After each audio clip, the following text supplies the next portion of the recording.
స్వర్గాధిపతి దేవేంద్రునికి జయము. శుభాకాంక్షలు శుభాకాంక్షలు దేవేంద్ర. తమరు మళ్ళీ సింహాసనారూఢులైనందుకు ఎన్నో శుభాకాంక్షలు. స్వర్గం తమ కోసమే, తమరు స్వర్గం కోసమేనంటాను.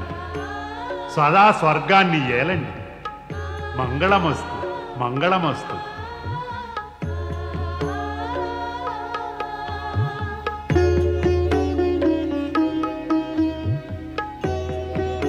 గురువర్య, జరిగిన ఈ శుభకార్యము చేసినదంతా కూడా పార్వతీదేవియే.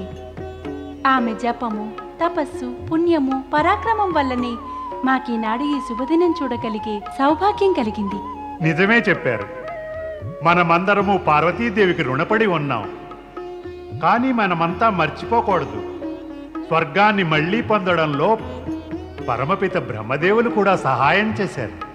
మహాతపస్విని పార్వతీదేవికి జయము. పరమపిత బ్రహ్మదేవులకు జయము. నారాయణ నారాయణ నారాయణ నారాయణ.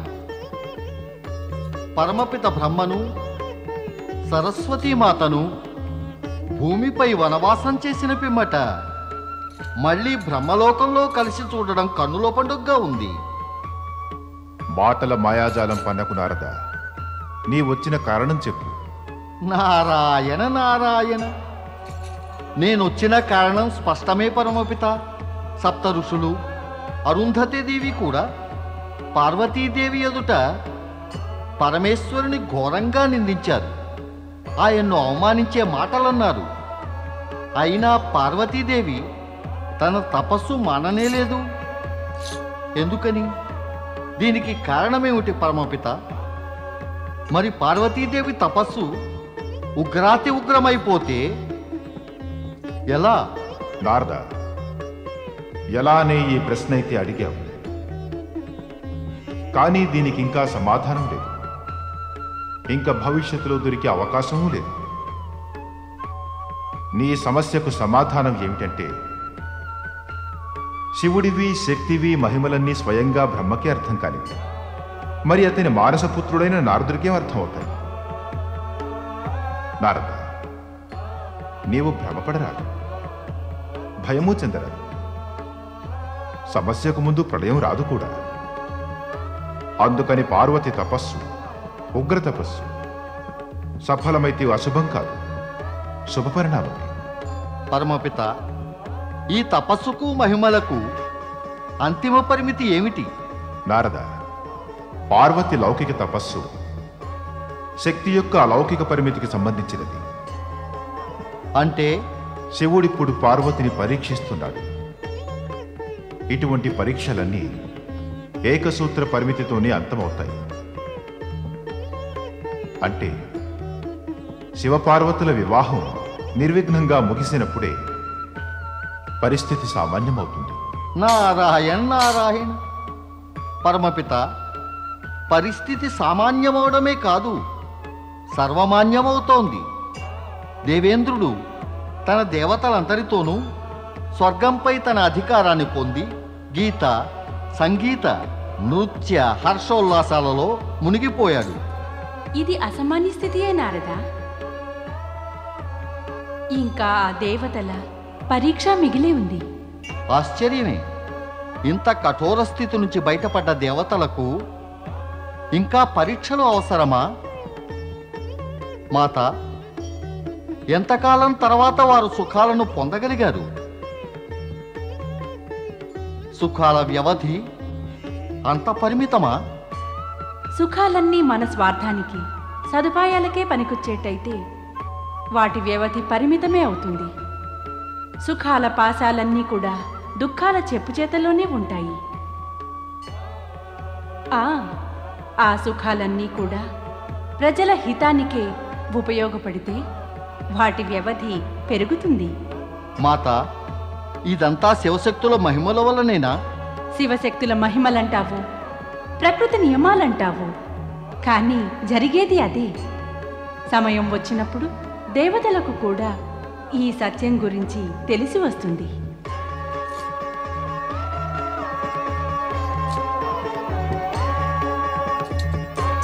ఓం నమః శివాయ ఓం నమః శివాయ ఓం నమః శివాయ ఓం నమః శివాయ ఓం నమః శివాయ ఓం నమః శివాయ ఓం నమః శివాయ ఓం నమః శివాయ ఓం నమః శివాయ ఓం నమః శివాయ ఓం నమః శివాయ ఓం నమః శివాయ ఓం నమః శివాయ ఓం నమః శివాయ ఓం నమః శివాయ ఓం నమః శివాయ ఓం నమః శివాయ ఓం నమః శివాయ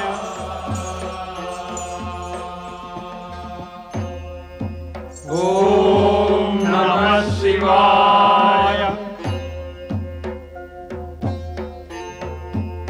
సప్తర్షులు అరుంధతీదేవి కూడా అందరూ తిరిగి వచ్చారా? తిరిగైతే వచ్చాం పరమేశ, కానీ విఫలులమయ్యాం. మేమంతా పార్వతీదేవి ఎదుట తమను బాగా నిందించాం, కానీ ఆమెపై ఏమాత్రం ప్రభావం కలగలేదు. తమరి నిందను ఆమె వినలేకపోయింది. మా నోట తమరి నింద విన్నాక ఆమె ముఖభంగిమలన్నీ కూడా కఠోరమైపోయాయి పరమేశ. మేము ఆమె మదిలో తమ పట్ల వికర్షణను కలిగించలేకపోయాం. పైగా మేము నిందించడం విని ఆమె మదిలో మా పట్ల జుగుప్స కలిగింది. నిజం చెప్పాలంటే పరమేశ, ఆమెకు మేము చెప్పిన మాటల మీద విశ్వాసం కలగలేదు. ఆమె తపస్సు మానేది లేదు పరమేశ. ఆమె మాత్రం తాను చేయదలుచుకున్నది తప్పక చేస్తుంది. ఆమెను మాన్పించడం ఏ విధంగానూ సాధ్యం కాదు. మా విచారం వల్ల తమర్ని నిందించిన పాపం ఏమాశించి చేశామో అది సఫలం కాలేదు. తమర్ని నిందించిన దోషం వల్ల మేము పశ్చాత్తాపాన్ని అనుభవించవలసి వస్తోంది. చింతించకండి బ్రహ్మర్షి వశిష్ఠ. నన్ను నిందించే కార్యం నేను ప్రతిపాదించిన కార్యక్రమమే కదా. నిజం చెప్పాలంటే తమరు నన్నేమీ నిందించలేదు, అలా నాటకమాడారు అంతే.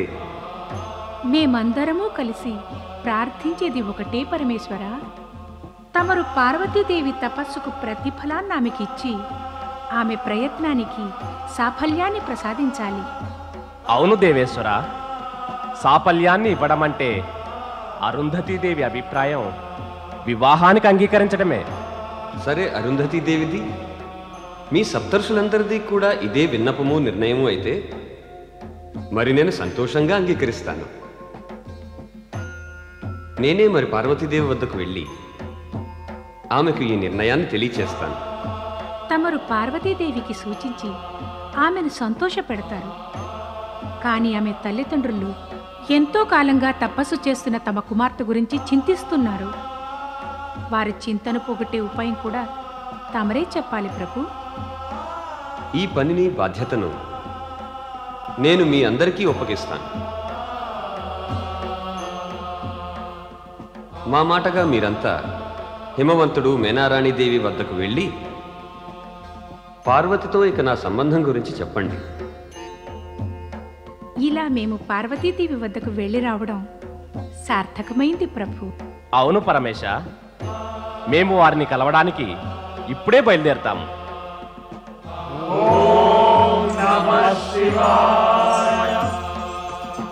ఎప్పుడు లభిస్తుంది శివుని అంగీకారం? ఎప్పుడు సమాప్తమవుతుంది పార్వతి తపస్సు? అప్పటిదాకా నేను పుత్రికా వియోగంతో ఇలాగే విలపిస్తూ ఉండాలా?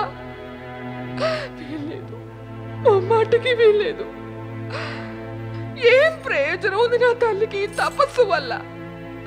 అది ఆమె తల్లినే బాధిస్తోంది. ఇదేం మొండితనం, అది ఆమె తల్లికే సంకటం కలిగిస్తోంది. నీవామెకు చెప్పలేదా తన తపస్సు వల్ల ఈ తల్లి ఎంత బాధపడుతోందో? అనేక మార్లు చెప్పాం మహారాణి. మాటి మాటికి చెప్పినా కూడా ఆమె తన మొండి పట్టు విడవలేదు మహారాణి. చెప్పినా వినలేదా?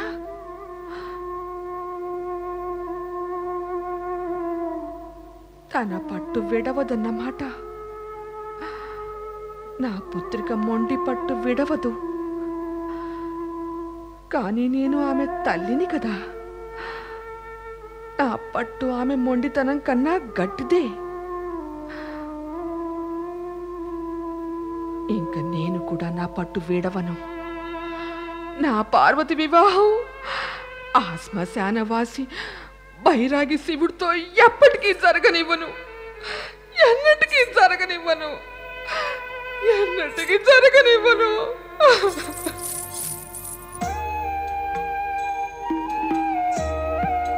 జరగనివ్వడం జరగనివ్వకపోవడం మనుషుల చేతిలో ఉంటే ఈ జగతి రూపమే వికృతమవుతుంది. జరగనివ్వటం జరగనివ్వకపోవడం అనేవి ప్రకృతి విధి తమ స్వహస్తాలతో నియంత్రిస్తాయి. స్వామి, నేను చెప్పేది మాత్రం ఒకటే. నేను మహారాణి మేనాకు ఏ కారణం చేతను కోపం తెప్పించను. ఎందుకంటే ధన్యుణ్ణయ్యాను నేను. తమ వంటి మహర్షుల పవిత్ర చరణధూళితో మా హిమాలయ భవనం పవిత్రమైంది.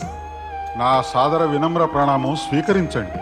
మహర్షులారా, అరుంధతీదేవి కళ్యాణమస్తు. విచ్చేయండి, ఆశీనులు కండి.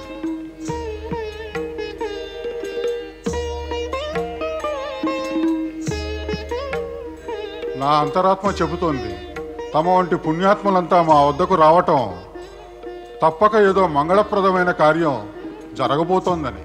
అవశ్యం, తమరు ఊహించినది నిజమే. హిమవంత, మహారాణి మేనా ఎక్కడుంది?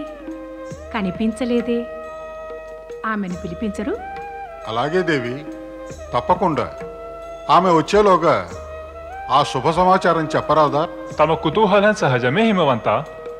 కానీ సాంప్రదాయం ప్రకారం శుభ సమాచారం అనేది దంపతులిద్దరికీ చెప్పాలి, కేవలం భర్తకు కాదు. ఎంత చక్కని సాంప్రదాయం మనది. సువర్ణ, ఆజ్ఞ మహారాజా.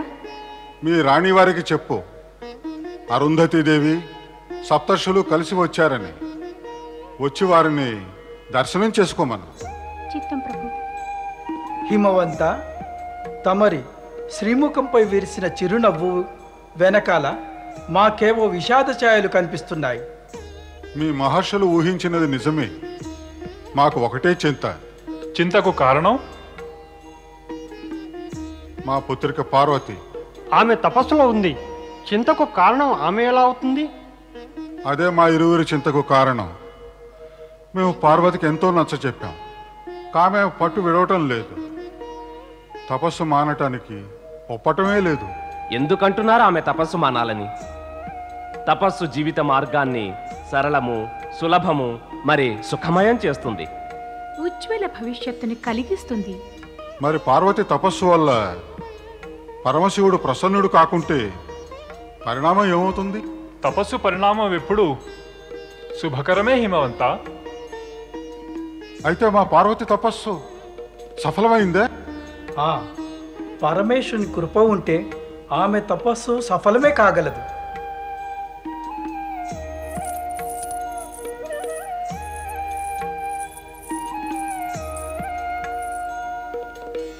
అరుంధతి దేవి, పూజ్యులైన ఋషిపుంగువులారా, నా ప్రణామం స్వీకరించండి. కళ్యాణమస్తు.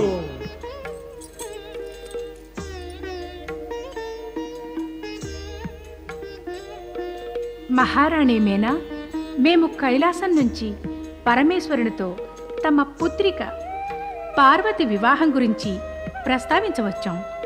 తమ అభిప్రాయం చెప్పండి. ఈ విషయంలో నేనేమన్నా అంటే అది ఉచితమేనా? నేననుకోవడం. తమరు నిదానంగా ఆలోచించుకోండి.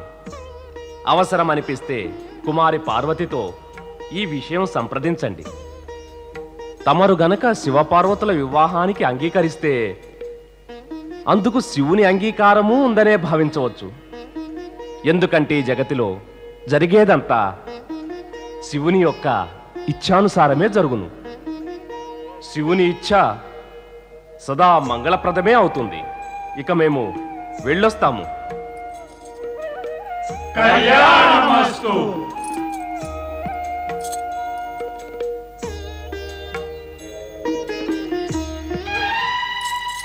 చెప్పు మేనారాణి, ఇక చెప్పు నీ మనసులోని మాట. వారు ఎదుట చెప్పలేకపోయావేమో. స్వామి, తమరికి బాగా తెలుసు కదా ఈ విషయంలో నేనేమంటానో మరి. నాకు తెలుసు మైనారాణి.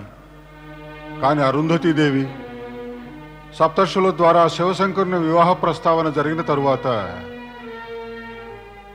నీ ఆలోచనల్లో ఏమీ పరివర్తన రాలేదా? ఎలాంటి పరివర్తన? ఎటువంటి పరివర్తన? ఎందుకు కలగాలి పరివర్తన? స్వామి, నాకు ఈ విషయం తెలుసును, కానీ తమరికి నిజం తెలియదు. పార్వతి శివశంకరునితో ఎన్నడూ సుఖంగా ఉండలేదు. మైనారాణి, జీవితంలో సత్యాలు ఎన్నో ఉన్నాయి. వాటిని మనం ఆమోదిస్తాం. అవన్నీ సత్యాలు కావు. కొన్ని సత్యాలు ఎటువంటివంటే వాటిని మనం ఎరుగం, ఆమోదించం. స్వామి, తమరి జ్ఞానబోధ, గూఢార్థాలు నా బుద్ధికి మించినవి. నాకు తెలిసి నేను నమ్మేదల్లా ఒక రాకుమార్తెకు ఏదో బైరాగితో వివాహం ఎన్నడూ సుఖప్రదం కాదు. మహలులో పుట్టి పెరిగిన పార్వతి ఎక్కడా? శ్మశానంలో తిరుగుతూ ఉండే వాడెక్కడా? మహారాణి, దేవర్షి నారదుల భవిష్యవాక్కును నీవు కాదనలేవు. ఆయన చెప్పారుగా పార్వతి వివాహం పరమేశ్వరునితోనే జరుగుతుందని. ఇక మరి సుఖం మాటకొస్తే ప్రపంచంలో ఏ తల్లిదండ్రులు కూడా తమ పుత్రిక జాతక చక్రంలో కేవలం సుఖాలనే రాసి పెట్టలేరు. స్వామి, సుఖాలనైతే రాసి పెట్టలేం, కానీ ఆమె సుఖ జీవితానికి మన ఆశీర్వాదాల్ని, మంగళాశీసులను ఇవ్వడానికి ప్రయత్నించవచ్చు కదా. ఆ మాత్రం చేస్తూనే ఉన్నాం మీనారాణి, ఇంకా చేస్తాం. దేవర్షి నారదుల భవిష్యవాక్కు, అరుంధతీదేవి సప్తర్షుల రాక ఈ వివాహాన్ని సమర్థిస్తున్నాయి. మైనారాణి, ఉచితం ఏమిటంటే మన ఇద్దరం పరమేశ్వరుని వద్దకు వెళ్ళి ఆయనకు కృతజ్ఞతలు చెప్పి ఈ వివాహానికి అంగీకరిద్దాం. పదదేవి, పద వెళదాం.